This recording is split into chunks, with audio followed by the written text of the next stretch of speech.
नमस्कार मित्रों।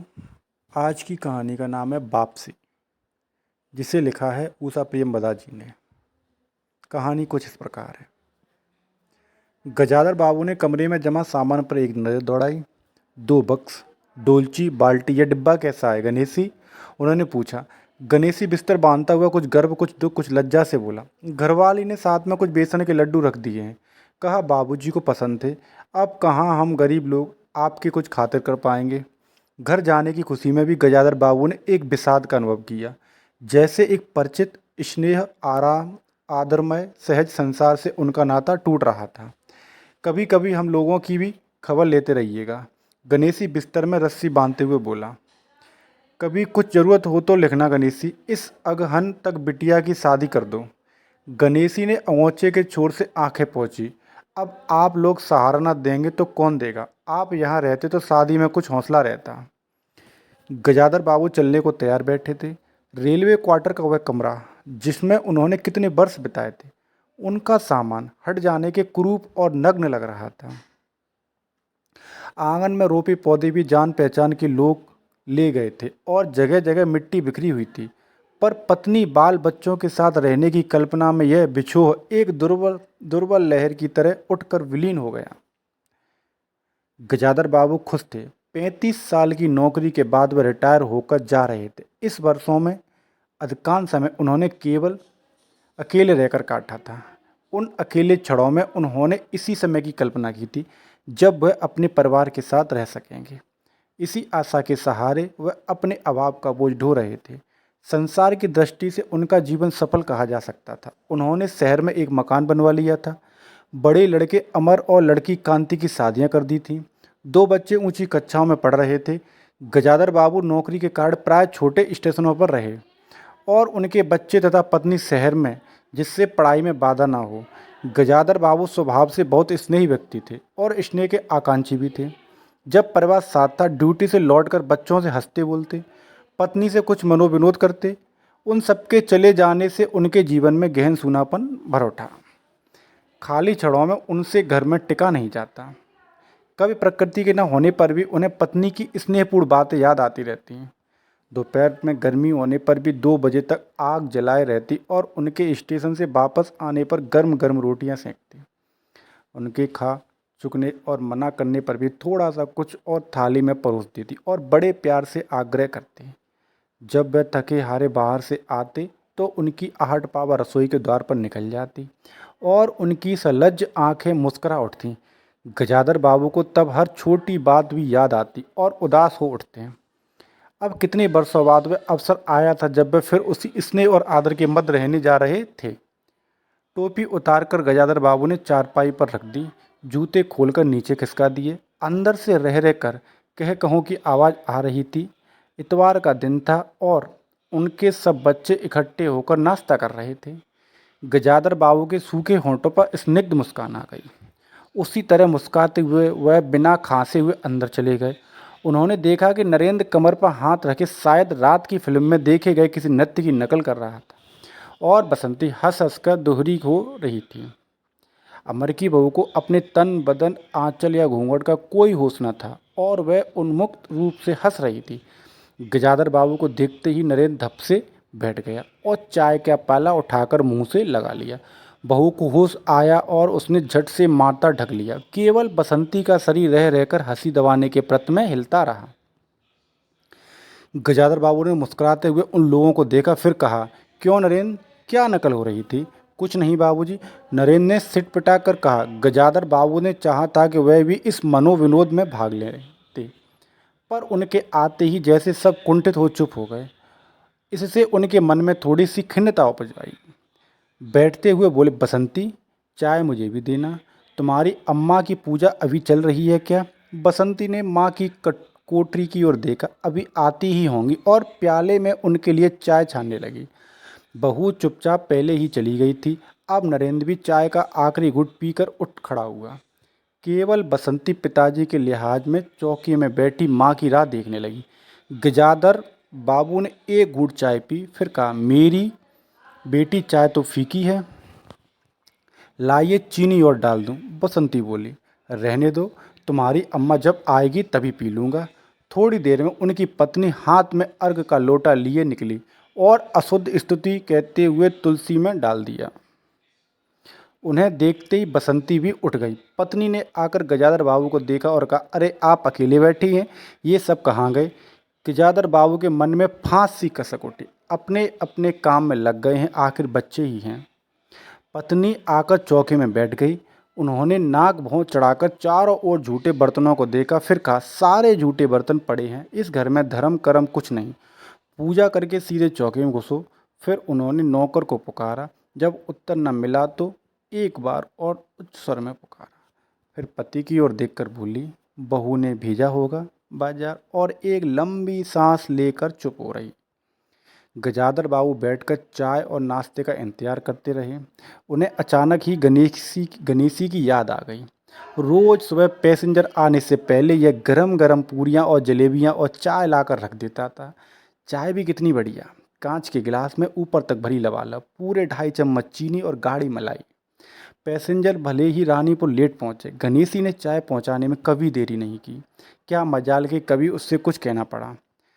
पत्नी का शिकायत भरा स्वर सुन उनके विचारों में व्याघात पहुंचा। वह कह रही थी, सारा दिन इसी खिच खिच में निकल जाता, इस गृहस्थी का धंधा पीटते पीटते उम्र बीत गई, कोई जरा हाथ भी नहीं बटाता। बहू क्या किया करती है? गजाधर बाबू ने पूछा।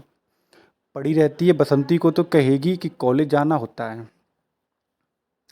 गजाधर बाबू ने जोश में आकर बसंती को आवाज़ दी। बसंती भाभी के कमरे से निकली तो गजाधर बाबू ने कहा, बसंती, आज से शाम का खाना बनाने की जिम्मेदारी तुम पर है।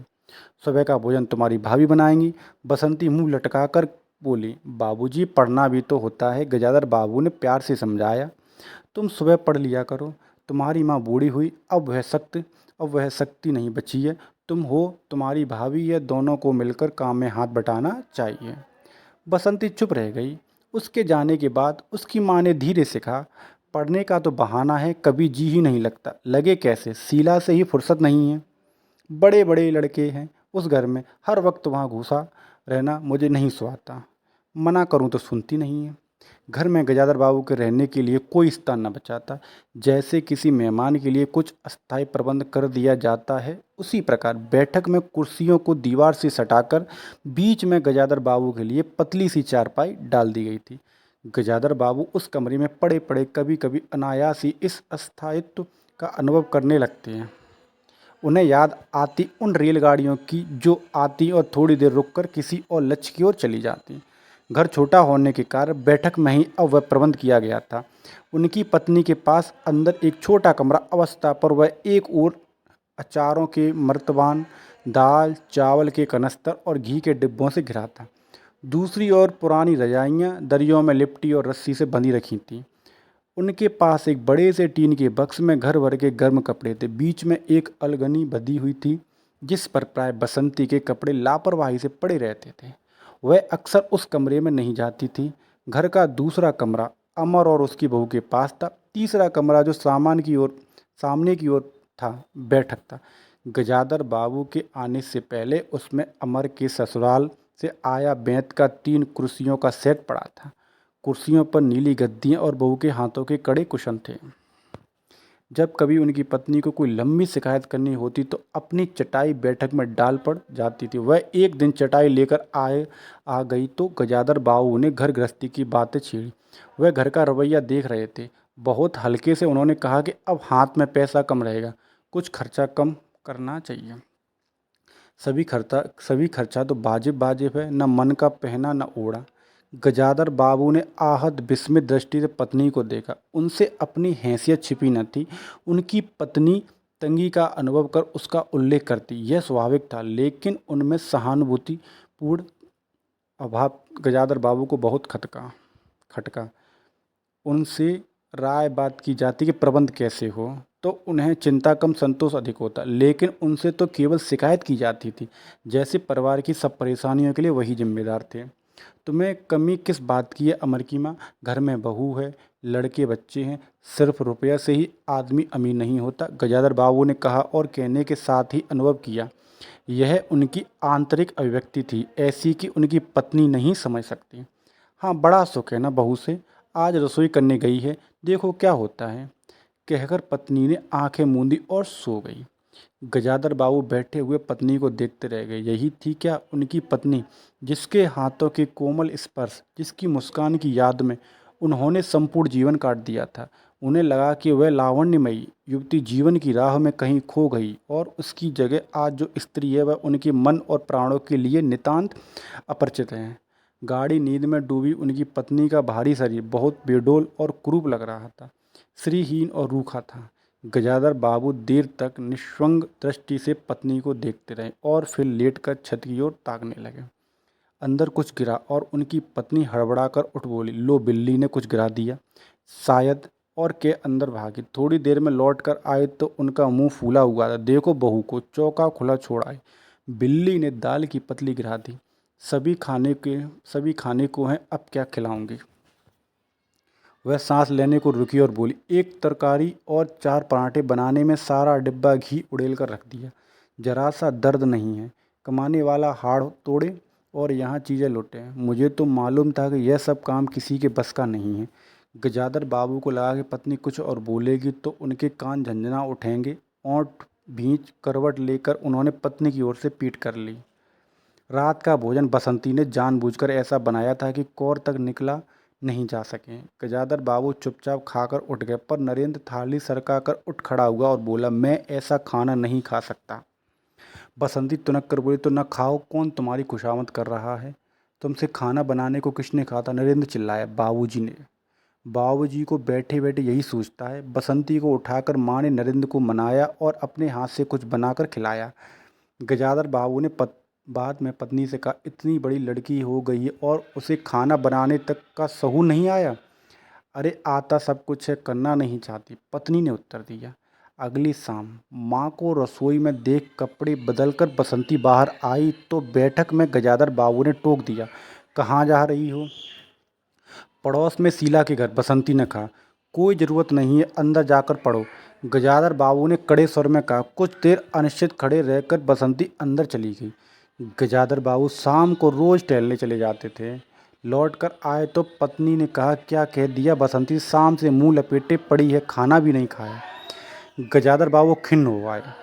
पत्नी की बात का उन्होंने उत्तर नहीं दिया। उन्होंने मन में निश्चय कर लिया कि बसंती की शादी जल्द ही कर देनी है। उस दिन के बाद बसंती पिता से बची बची रहने लगी। जाना हो तो पिछवाड़े से जाती। गजाधर बाबू ने 2-1 बार पत्नी से पूछा तो उत्तर मिला, रोटी हुई है। गजाधर बाबू को और रोष हुआ। लड़की के इतने मिजाज, जाने को रोक दिया तो पिता से बोलेगी नहीं। फिर उनकी पत्नी ने ही सूचना दी कि अमर अलग होने की सोच रहा है। क्यों, गजाधर बाबू ने चकित होकर पूछा। पत्नी ने साफ साफ उत्तर नहीं दिया। अमर और उसकी बहू की शिकायतें बहुत थीं। उनका कहना था कि गजाधर बाबू हमेशा बैठक में ही पड़े रहते हैं। कोई आने जाने वाला हो तो कहीं बिठाने की जगह नहीं। अमर को अब भी वह छोटा सा समझते थे और मौके बेमौके टोक देते थे। बहू को काम करना पड़ता था और सास जब तक फूहड़पन पत्ता नहीं देती रहती थी। हमारे आने के पहले भी कभी ऐसी बात हुई थी, गजाधर बाबू ने पूछा। पत्नी ने सिर हिलाकर जवाब दिया, नहीं, पहले अमर घर का मालिक बनकर रहता था, बहू को कोई रोक टोक नहीं थी। अमर के दोस्तों का प्राय यही अड्डा जमा रहता था और अंदर से चाय नाश्ता तैयार होकर जाता था। बसंती को भी वही अच्छा लगता था। गजाधर बाबू ने बहुत धीरे से कहा, अमर से कहो जल्दबाजी की कोई ज़रूरत नहीं है। अगले दिन सुबह घूमकर लौटे तो उन्होंने पाया कि बैठक में उनकी चारपाई नहीं है। अंदर आकर पूछने वाले ही थे कि उनकी दृष्टि रसोई के अंदर बैठी पत्नी पर पड़ी। उन्होंने यह कहने को मुंह खोला कि बहू कहाँ है, पर कुछ याद कर चुप हो गए। पत्नी की कोठरी में झाँका तो अचार, रजाइयों और कनस्तरों के मत अपनी चारपाई लगी पाई। गजाधर बाबू ने कोट उतारा और कहीं टांगने के लिए दीवार पर नजर दौड़ाई, फिर उस पर मोड़कर अलगनी के कुछ कपड़ों खिसकाकर एक किनारे टांग दिया। कुछ खाए बिना ही अपनी चारपाई पर लेट गए। कुछ भी हो, तन आखिरकार बूढ़ा ही था। सुबह शाम कुछ दूर टहलने अवश्य चले जाते, पर आते आते थक जाते थे। गजाधर बाबू को अपना बड़ा सा खुला हुआ क्वार्टर याद आ गया। निश्चित जीवन, सुपर पैसेंजर ट्रेन। सुबह पैसेंजर ट्रेन आने पर स्टेशन पर की चहल पहल, चिरपचे चेहरे और पटरी पर रेल के पहियों की खटखट जो उनके लिए मधुर संगीत की तरह था। तूफान और डाक गाड़ी के इंजनों की चिंगाड़ उनकी अकेली रातों की साथी थी। सेठ रामजीमल कि मिल के कुछ लोग कभी कभी पास आ बैठते। वह उनका दायरा था, वही अनेक साथी, वह जीवन। अब उन्हें कोई विदिशा प्रतीत होता। उन्हें लगा कि वह जिंदगी द्वारा ठगे गए हैं। उन्होंने जो कुछ चाहा उसमें से उन्हें एक बूंद भी नहीं मिला। लेटे हुए वह घर के अंदर से आते विविध स्वरों को सुनते रहे। बहू और सास की छोटी सी झड़प, बाल्टी पर खुले नल की आवाज़, रसोइयों के बर्तनों की खटपट और उसी में गौरैयों का वार्तालाप। और अचानक ही उन्होंने निश्चय कर लिया कि अब घर की किसी बात में दखल न देंगे। यदि गृहस्वामी के लिए पूरे घर में एक चारपाई की जगह यही है तो यही पड़े रहेंगे। अगर कहीं और डाल दी गई तो वहाँ चले जाएंगे। यदि बच्चों के जीवन में उनके लिए कहीं स्थान नहीं है तो अपने ही घर में परदेसी की तरह पड़े रहेंगे। और उस दिन के बाद सचमुच गजाधर बाबू कुछ नहीं बोले। नरेंद्र मांगने आया तो उसे बिना कार्ड पूछे रुपए दे दिए। बसंती काफ़ी अंधेरा हो जाने के बाद भी पड़ोस में रही तो भी उन्होंने कुछ नहीं कहा। पर उन्हें सबसे बड़ा गम यह था कि उनकी पत्नी ने भी उनसे कुछ परिवर्तन लक्ष्य नहीं किया। वह मन ही मन कितना भार ढो रहे हैं, इससे वह अनजान बनी रही। बल्कि उन्हें पति के घर के मामले में हस्तक्षेप न करने के कारण शांति ही थी।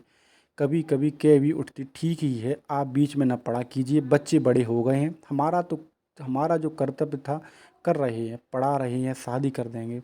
गजाधर बाबू ने आहत दृष्टि से पत्नी को देखा। उन्होंने अनुभव किया कि वह पत्नी व बच्चों के लिए केवल धनोपार्जन के निमित्त मात्र हैं। जिस व्यक्ति के अस्तित्व से पत्नी मांग में सिंदूर डालने की अधिकारी है, समाज में उसकी प्रतिष्ठा है, उसके सामने वह दो वक्त का भोजन की थाली रख देने से सारे कर्तव्यों से छुट्टी पा जाती है। वह घी और चीनी के डब्बों में इतना रमी हुई है कि अब वह उनकी संपूर्ण दुनिया बन गई है। गजाधर बाबू उनके जीवन के केंद्र नहीं हो सकते। उन्हें तो अब बेटी की शादी के लिए भी उत्साह बुझ गया।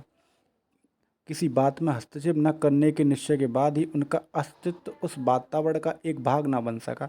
उनकी उपस्थिति उस घर में ऐसी असंगत लगने लगी थी जैसे सजी हुई बैठक में उनकी चारपाई थी। उनकी सारी खुशी एक गहरी उदासीनता में डूब गई। इतने सब निश्चयों के बावजूद भी गजाधर बाबू एक दिन बीच में दखल दे बैठे। पत्नी स्वभावानुसार नौकर की शिकायत कर रही थी, कितना कामचोर है, बाजार की हर चीज़ में पैसे बनाता है, खाना खाने बैठता है तो खाता ही चला जाता है। गजाधर बाबू को बराबर यह महसूस होता रहता था कि उनके रहन सहन और खर्च उनकी हैसियत से कहीं ज़्यादा हैं। पत्नी की बात सुनकर लगा कि नौकर का खर्च बिल्कुल बेकार है, छोटा मोटा काम है, घर में 3 मर्द हैं, कोई ना कोई कर ही देगा। उन्होंने उसी दिन नौकर का हिसाब कर दिया। अमर दफ्तर से आया तो नौकर को पुकारने लगा। अमर की बहू बोली, बाबूजी ने नौकर छुड़ा दिया है। क्यों? कहते हैं खर्च बहुत है। यह वार्तालाप बहुत सीधा सा था, पर जिस टोन में बहू बोली गजाधर बाबू को खटक गया। उस दिन जी भारी होने के कारण गजाधर बाबू टहलने नहीं गए थे। आलस्य में उठ कर बत्ती भी नहीं जलाए। इस बात से बेखबर नरेंद्र माँ से कहने लगा, अम्मा तुम बाबूजी से कहती क्यों नहीं हो? बैठे बिठाए कुछ नहीं तो नौकर ही छुड़ा दिया। अगर बाबूजी यह समझते कि मैं साइकिल पर गेहूँ रख आटा पिसाने जाऊँगा तो मुझसे यह नहीं होगा। अम्मा, बसंती का स्वर था, मैं कॉलेज भी जाऊं और लौट कर घर में झाड़ू भी लगाऊं, यह मेरे बस की बात नहीं है। बूढ़े आदमी हैं, अमर भुनभुनाया, चुपचाप पड़े रहें, हर चीज़ में दखल क्यों देते हैं? पत्नी ने बड़े व्यंग से कहा, और कुछ नहीं सूझा तो तुम्हारी बहू को ही चौके में भेज दिया। वह गई तो 15 दिन का राशन 5 दिन में बनाकर रख दिया। बहू कुछ कहे इससे पहले वह चौके में घुस गई। कुछ देर में अपनी कोठरी में आई और बिजली जलाई तो गजाधर बाबू को लेटे देख बड़ी सिटपट आई। गजाधर बाबू की मुख मुद्रा से वह उनके भावों को अनुमान न लगा सके। वह चुप आंखें बंद किए लेटे रहे। गजाधर बाबू चिट्ठी हाथ में लिए अंदर आए और पत्नी को पुकारा। वह भीगे हाथ लिए निकली और आंचल से पहुंचती हुई पास आ खड़ी हुई। गजाधर बाबू ने बिना किसी भूमिका के कहा, मुझे सेठ रामजी मल की चीनी मिल में नौकरी मिल गई है। खाली बैठे रहने से तो 4 पैसे घर में आए वही अच्छा है। उन्होंने तो पहले ही कहा था, मैंने मना कर दिया था। फिर कुछ रुक कर जैसी बुझी हुई आग में एक चिंगारी चमक उठे। उन्होंने धीमे स्वर में कहा, मैंने सोचा था बरसों तुम सबसे अलग रहने के बाद अवकाश पाकर परिवार के साथ रहूँगा। खैर परसों जाना है, तुम भी चलोगी? मैं पत्नी ने सपक कर कहा, मैं चलूँगी तो यहाँ क्या होगा? इतनी बड़ी गृहस्थी, फिर सयानी लड़की। बात बीच में काट कर गजाधर बाबू ने हताश स्वर में कहा, ठीक है तुम यहीं रहो, मैं तो ऐसे ही कहा था, और गहरे मौन में डूब गए। नरेंद्र ने बड़ी तत्परता से बिस्तर बांधा और रिक्शा बुला लाया। गजाधर बाबू का टीन का बक्सा और पतला सा बिस्तर उस पर रख दिया। नाश्ते के लिए लड्डू और मठरी की डलिया हाथ में लिए गजाधर बाबू रिक्शे में बैठ गए। एक दृष्टि उन्होंने अपने परिवार पर डाली और फिर दूसरी ओर देखने लगी और रिक्शा चल पड़ा। उनके जाने के बाद सब अंदर लौट आए। बहू ने अमर से पूछा, सिनेमा चलिएगा ना? बसंती ने उछल कर कहा, भैया हमें भी। गजाधर बाबू की पत्नी सीधे चौके में चली गई। बची हुई मठरियों को कटोरदान में रखकर अपने कमरे में लाई और कनस्तरों के पास रख दिया। फिर बाहर आकर कहा, अरे नरेंद्र, बाबूजी की चारपाई कमरे से निकाल दें, उसमें चलने तक को जगह नहीं है।